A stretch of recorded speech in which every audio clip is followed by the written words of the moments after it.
Saluer toutes et tous, saluer évidemment Michel Ménard, président de Loire-Atlantique, saluer les représentantes de la région, et puis saluer mon collègue représentant de la Lozère qui représente ici Sophie Pantel, mais voilà, je sais elle est de tout cœur avec nous. Je voudrais avoir un salut aussi amical pour Pierre Camani que j'ai aperçu, je crois, en fond, voilà, donc je voulais le saluer également puisque j'avais eu l'occasion de commencer mon premier mandat quand lui était président à ce moment-là. Alors, c'est vrai qu'en venant ici, j'avais pris un petit peu connaissance de ce que vous alliez traiter au titre de Nouvelle Confluence et puis de l'intérêt de Nouvelle Confluence et de cette association, mais j'y reviendrai peut-être sur la fin. Je peux difficilement commencer mon propos sans vous parler évidemment de ce qui a marqué la Gironde, mais pas seulement, qui a marqué probablement aussi la France et qui a marqué même l'Europe, qui sont donc les grands incendies que nous avons connus particulièrement dans le département girondin et qui nous ont amenés ce matin à aller saluer et pour ma part à remercier avec beaucoup de sincérité aux côtés de Sophie les sapeurs-pompiers lot-et-garonnais qui ont aussi été à nos côtés et qui ont pu témoigner, au même titre que beaucoup d'autres départements et qu'un certain nombre de pays européens, combien la solidarité qui est intégrée, qui est la fibre même des sapeurs-pompiers. Quand on est pompier, c'est qu'on a envie d'aider les autres et qu'on a envie de les soutenir particulièrement en période de crise. Eh bien, cette solidarité, elle a du sens aussi de façon interdépartementale, donc au niveau national, et puis elle a du sens aussi au niveau européen. Donc ces incendies nous ont fortement marqués par leur intensité, par leur ampleur, et par leur caractère quelque part historique. Je le disais ce matin aux pompiers, c'est vrai que le souvenir que nous avions sur le massif était plutôt celui des incendies de 49, dont nous ont parlé nos parents, nos grands-parents souvent, et qui témoignaient effectivement d'un moment où les incendies avaient pu dévorer le massif sur des surfaces extrêmement importantes, sans qu'on puisse véritablement les arrêter facilement, et qui avait à l'époque d'ailleurs entraîné la mort de 82 personnes, notamment dans l'usage des contre-feux qui avaient peut-être pas toujours été parfaitement maîtrisés. Donc des incendies historiques cette fois-ci, et ils sont liés en fait à 4 paramètres, et puis un 5e que j'évoquerai mais qui est un peu à part. Et vous allez voir pourquoi je vous parle des paramètres. Premier paramètre, c'est la chaleur caniculaire. Et c'est aussi la longueur de la canicule. Parce que nous avons connu une canicule en juin, qui d'ailleurs entraînait des orages de grêle extrêmement forts sur le nord de la métropole bordelaise courant juin. Et ensuite, donc, une deuxième canicule qui, elle, s'est installée dans le temps sur plusieurs semaines, qui donc a fait monter les températures jusqu'à 42 degrés le jour de ce que j'appelle le lundi noir, qui fut le lundi 18 juillet, qui a été sans doute parmi les journées que nous avons vécues autour de ces incendies, la journée la plus difficile. Donc température caniculaire. Canicules qui se répètent de plus en plus, qui sont de plus en plus intenses et qui durent de plus en plus longtemps. Deuxième paramètre, le taux d'hygrométrie, c'est-à-dire le taux d'humidité présente dans l'air, qui était très bas. Il faut que vous sachiez que toujours le lundi 18 juillet, le taux d'hygrométrie a baissé en dessous de 10%, ce qui signifie que l'air est extrêmement sec et donc la végétation elle-même est extrêmement asséchée. Troisième paramètre, c'est celui de la végétation justement qui était déjà sèche au début du printemps, notamment parce que l'hiver précédent et le printemps précédent n'ont pas été particulièrement pluvieux et n'ont pas suffisamment humidifié la végétation. Et donc le couvert de fougères, par exemple, qui avait séché au cours de l'été dernier ou de l'automne dernier, était encore présent avec cette capacité à brûler très vite à partir du moment où les températures montaient et où le taux d'humidité était très bas. Et puis dernier paramètre, ce sont des vents tournants, des vents très instables, qui se sont produits d'emblée dès le démarrage des feux, et qui en plus ont été accentués par le feu qui lui-même produit son propre vent lorsqu'il prend de la force et de l'intensité. Donc 4 paramètres qui sont conjoints avec un 5e qui a été particulier, très contextuel, c'est que 2 feux ont pris en même temps.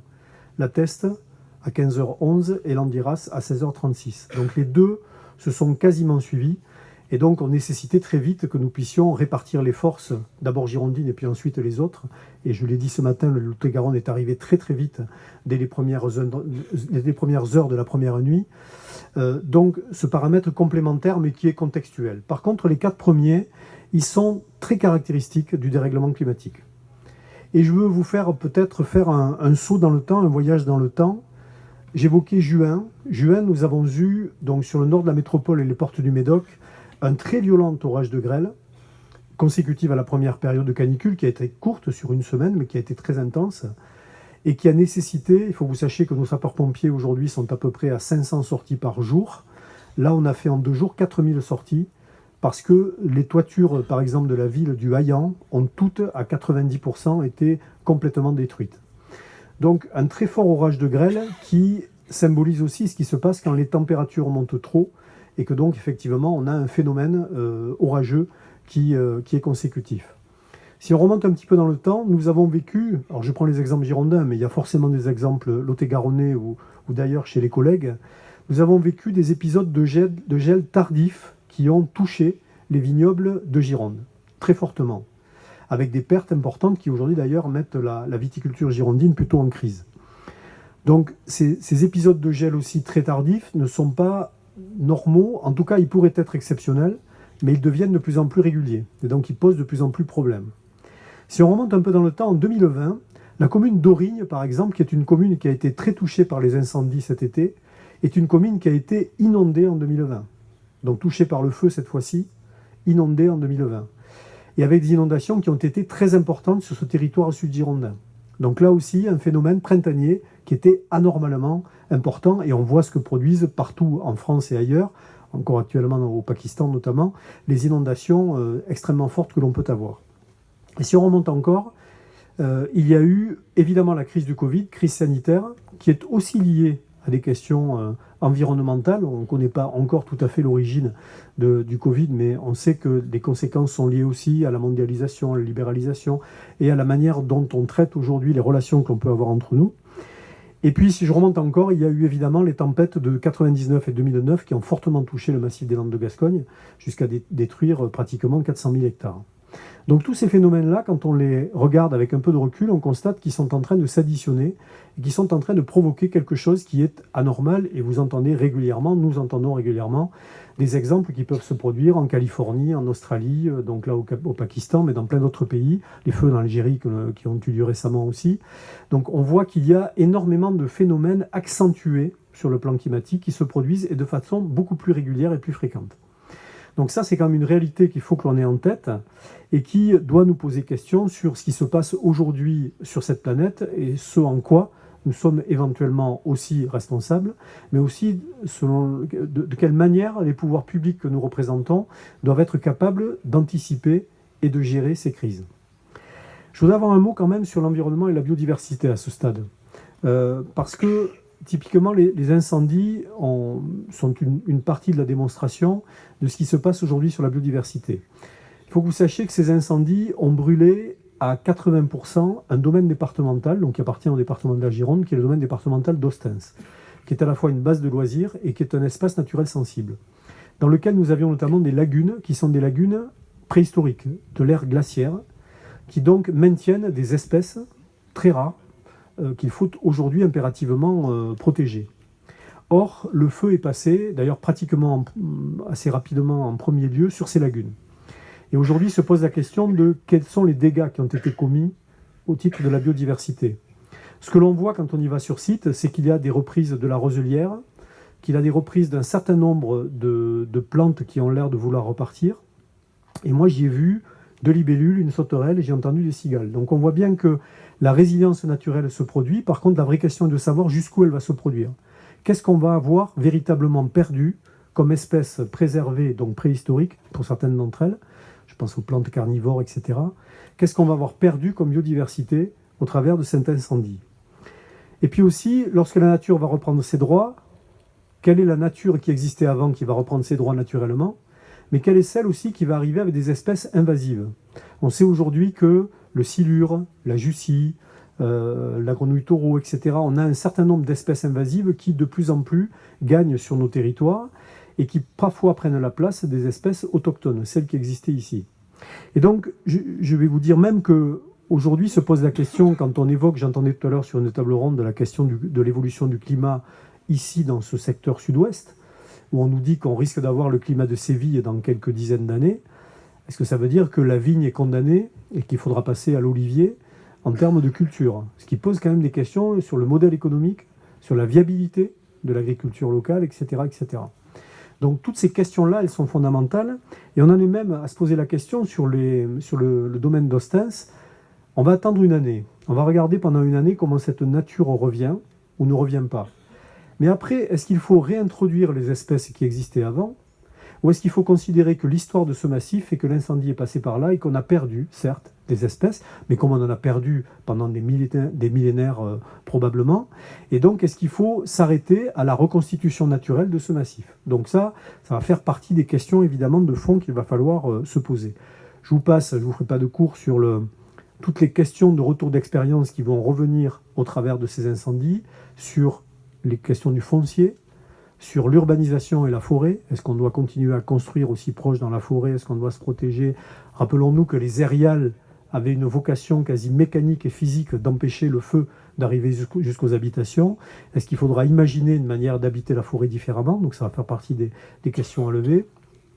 Est-ce qu'il va falloir cultiver toujours les mêmes espèces, sachant qu'on sait bien que le pin maritime, il a été implanté là parce qu'il a un système racinaire horizontal qui permet de vivre en sol pauvre et qui évite d'avoir à percer l'alios, qui est une pierre étanche et extrêmement dure, donc qui est une espèce qui est plutôt adaptée au territoire, mais qui a le défaut d'être très inflammable et très sensible aussi aux tempêtes, puisque le système horizontal, par rapport à sa hauteur, le tient relativement peu.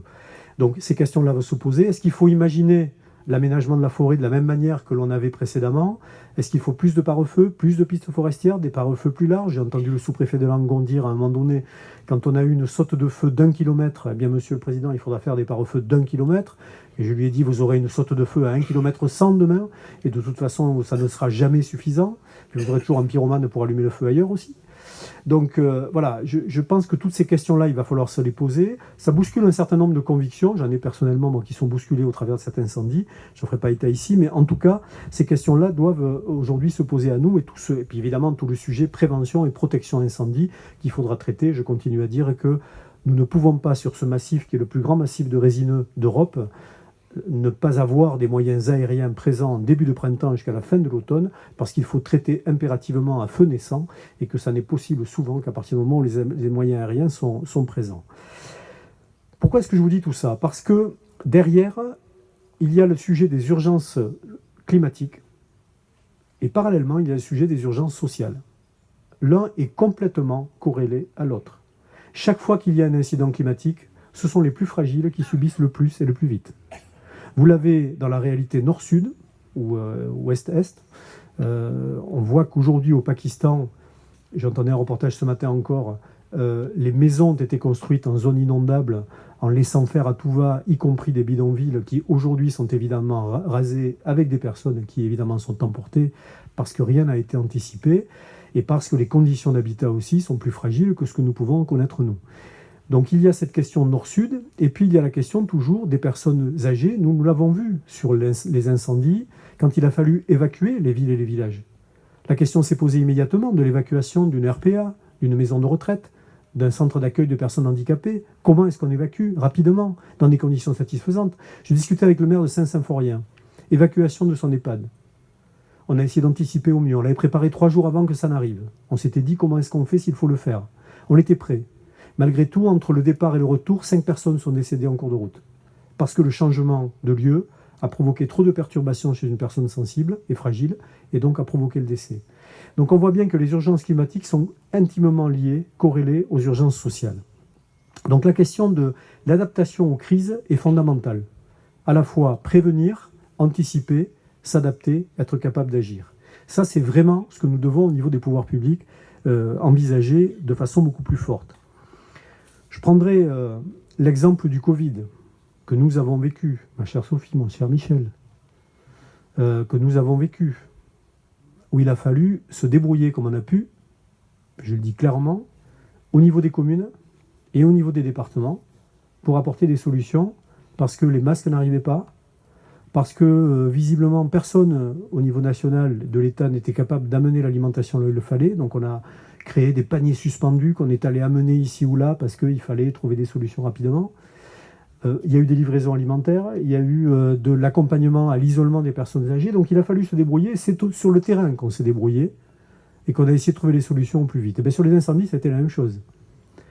Parce qu'il paraît qu'il y avait, je me permets de le dire ici, il y avait un centre de coordination État, Écoutez, moi ce que j'ai constaté, c'est que les maires se sont débrouillés au début dans les salles des fêtes, dans les églises, dans les mairies, à accueillir les pompiers, à essayer de les nourrir, jusqu'au moment où nous avons ouvert le domaine départemental d'Ostens, où, entre le moment où je prends la décision d'ouvrir le domaine et une semaine après, on était parti pour servir 300 repas.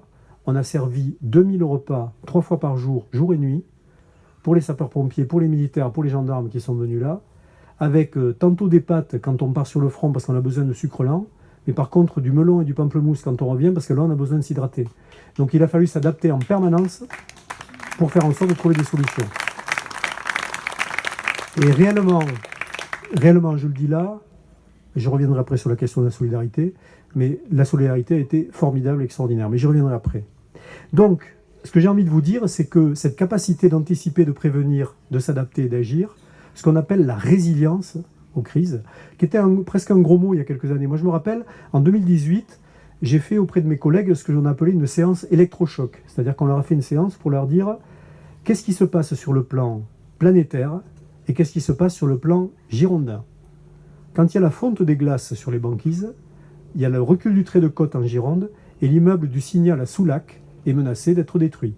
Donc on a des relations extrêmement directes entre ce qui se place sur le plan planétaire et ce qui se place sur le plan girondin, Lot-et-Garonnais, Loire-Atlantique, etc., Lozère. Bon. Donc cette réalité-là, on a fait cette séance électrochoc et à l'époque je leur ai dit, moi je vous propose d'avoir une stratégie de résilience départementale. Alors on m'a dit, mais résilience, alors là, c'est pas un mot, on ne comprend pas, les gens ne vont pas comprendre, il ne faut pas parler résilience. Bon, je constate que quelques années plus tard, la résilience est devenu un mot qui est quand même, y compris d'ailleurs chez le président de la République, est devenu un mot qui circule maintenant plus facilement. Donc c'est bien cette capacité à anticiper, prévenir, s'adapter et agir.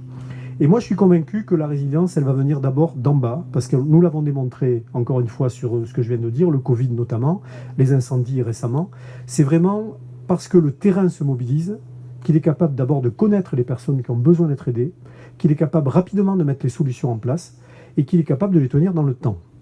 Donc moi, je suis convaincu que cette stratégie de résilience, elle vient d'en bas, ce qui m'amène à dire que, en bon girondin, je suis décentralisateur. Et je considère que la décentralisation est un phénomène majeur de notre République, depuis 1982 particulièrement, même si nos collectivités existaient bien avant, et que cette décentralisation, elle est un appui, un support, un soutien fondamental à l'action publique nationale. Si je le dis avec force, c'est que je n'ai pas toujours le sentiment que nous soyons tout à fait considérés pour ce que nous sommes. Pour prendre un exemple très concret, on a donc ouvert le domaine départemental d'Ostens, je viens de le dire, préparé 2000 repas, matin, soir, jour et nuit, créé un centre de logistique. Enfin, moi, j'ai le directeur des sports du département qui est devenu logisticien en chef. On recevait des camions qui arrivaient frigorifiques de partout, envoyés par Leclerc, envoyés par Intermarché, par la mairie X et par la mairie Y.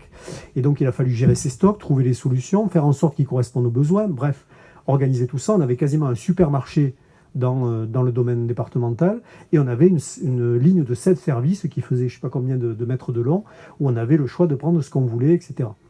Donc ce travail-là, on l'a opéré nous très directement, et je voyais systématiquement dans les conférences de presse tous les jours, les services d'État devant, les ministres encore plus devant, et puis jamais on parlait du département. Alors un jour ça m'a un peu agacé, donc j'ai dit à la préfète que j'aurais bien aimé que sur une conférence de presse, elle puisse parler un peu du département. Et qu'elle puisse se dire que s'il y avait cette formidable logistique, parce que les pompiers vous le diront, sans logistique, il n'y a pas d'intervention des pompiers. C'est valable aussi pour les militaires. C'est fondamental, la logistique. Donc, je lui ai demandé d'en parler un petit peu. Alors, elle a tenté de le faire, les journalistes en sont assez peu saisis au départ, puis après, ça s'est un petit peu diffusé. Mais c'est dire que cette considération-là, elle n'était pas naturelle, parce que la préfète ou les préfets avaient l'autorité opérationnelle, et donc ils étaient en première ligne, et parce qu'on interviewait plutôt le directeur du SDIS, ce qui est assez normal, puisque lui, il a la capacité à expliquer ce qu'il fait en matière de stratégie. Mais je trouvais qu'on oubliait un peu le département dans l'affaire, donc ça m'avait un petit peu agacé. Moi, je pense que la décentralisation, elle est fondamentale et qu'elle doit se faire entendre plus qu'elle ne s'est fait entendre jusqu'à présent. Pendant quelques années, après la première décentralisation, il y a eu cette souveraineté des collectivités locales, des communes et des départements. Il y a eu des moyens aussi qui nous ont été donnés. Aujourd'hui, mes collègues peuvent en témoigner, nous n'avons plus aucun impôt à lever au niveau des départements. Aucun impôt. Ça veut dire que quand on dit qu'avec l'argent du contribuable girondin, lot-et-garonnais ou lozérien, Ben, c'est pas vrai. Enfin, c'est pas vrai directement. En tout cas, c'est pas nous qui le prélevons directement. C'est de l'argent public malgré tout, mais c'est pas nous qui le prélevons directement. Et donc ça, il faut l'avoir en tête, c'est un vrai problème parce que nous avons perdu ainsi de la souveraineté, de la capacité à agir. On a parfois, Germinal n'est pas là, je voulais chambrer là-dessus, mais on a parfois voté des lois qui ne nous ont pas aidés non plus. La loi MAPTAP et la loi NOTRe n'ont pas forcément toujours été des lois qui ont facilité, favorisé la décentralisation. Mais bon, Germinal n'est plus là, donc je ne m'attarderai pas là-dessus. Par contre, il y a un nouveau principe au niveau de l'État que j'ai découvert moi au fil des années de ma présidence et qu'ont dû découvrir les collègues aussi, c'est que désormais le commandeur n'est plus le payeur. C'est-à-dire que l'État commande un certain nombre de choses, mais après il nous demande à nous de les payer. Là, typiquement, sur les mobilisations des moyens qu'on a les uns et les autres, là, ça va coûter quand même quelque chose, et ce sont les départements, après, au bout, qui vont payer avec éventuellement les communes et les communautés de communes. Donc, cette manière de dire on augmente la prime de feu des pompiers, c'est très bien, mais c'est vous, département, qui payez. On augmente la rémunération horaire des aides à domicile, c'est très bien, mais c'est vous, département, qui payez. Enfin voilà, on a aujourd'hui ce type de fonctionnement au niveau de l'État qui devient insupportable. Et puis, je voudrais insister sur un point, c'est la dimension de service public. Je suis extrêmement attaché, je pense qu'on est un certain nombre ici, à la dimension de service public. Qu'est-ce qui est en train de se passer aujourd'hui en France? C'est que progressivement, la privation de moyens des collectivités ou du service public national, les hôpitaux, etc., fait qu'on dégrade le service public. Et quelle est la logique quand on a dégradé le service public? C'est de dire que comme il n'est pas opérant, il vaut mieux faire appel au service privé.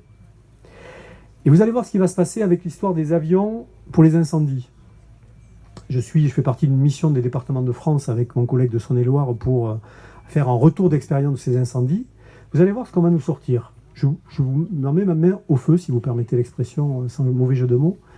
Je suis convaincu qu'on va nous proposer de louer nous-mêmes dans les SDIS les avions, parce que je ne suis pas du tout persuadé que la flotte soit véritablement augmentée et accentuée. Donc ça va être encore une manière de transférer vers le privé ce qui normalement relève du public, et les SDIS sont des services publics d'incendie et de secours. Donc nous avons des combats, pour terminer, à porter. Comme je vois que mon chef de cab est en train de me dire que je suis trop long. D'abord, la considération que la voix du terrain doit absolument être entendue. Sophie l'a dit tout à l'heure, l'échelle départementale, mais c'est valable pour les communes, l'échelle départementale est une échelle de bon niveau pour capter le terrain, et pour être capable aussi de coordonner et d'organiser avec un certain niveau que n'ont pas les communes elles-mêmes. Donc il faut que cette voix du terrain soit impérativement entendue, il faut qu'elle soit prise en compte, y compris dans l'organisation de l'action publique. Et que les prétendus sachants d'en haut ne soient considérés que pour ce qu'ils sont, ils ne sont qu'une partie de la solution. Mais nous sommes une grande partie, nous, en bas de la solution. Vous savez, moi, il y a une phrase qui me guide toujours, qui est une phrase de Montesquieu, qui dit que pour faire de grandes choses, il ne faut pas être au-dessus des hommes, il faut être parmi eux. Bien, moi, je pense que cette réalité-là, elle est fondamentale, et je pense que c'est ce qui fait avancer la France aujourd'hui, ce qui fait avancer la République. Deuxième point, la décentralisation donc doit être consolidée, en souveraineté et en moyens. On ne peut pas continuer à nous déshabiller de compétences ici ou là, plus ou moins bien réparties, et surtout nous déshabiller de moyens, et nous demander après d'être à la hauteur de l'action publique que nous devons avoir. La résilience, j'y reviens, nécessite d'anticiper, de prévenir, de s'adapter, de se doter des moyens et des capacités, des process pour faire. Et donc, cette résilience, il faut que nous la construisions ensemble. Il existe des plans communaux de sauvegarde. Moi, je pense qu'on devrait avoir aussi des plans départementaux de sauvegarde qui viennent compléter les documents que peut avoir le SDIS pour être capable justement de déployer ce que nous avons déployé, nous, en Gironde, ces dernières semaines. Et puis n'oublions pas que la résilience, elle doit être écologique, elle doit être sociale, et Sophie l'a évoqué aussi, elle doit être démocratique. Cette crise démocratique doit aujourd'hui nous alerter, et il faut aussi que nous travaillions à la manière de la faire réagir et rebondir. Donc la solidarité, pour moi, qui est une valeur fondamentale que nous partageons ici avec les collègues, n'est pas un problème, c'est une solution. Elle est inscrite dans l'ADN humain, et on l'a vu pendant les crises, puisque tout le monde se mobilise très vite dès qu'il y a une crise. Il n'y a pas de raison que ça ne dure pas quand même dans le temps, quand on est dans le droit commun et le temps normal.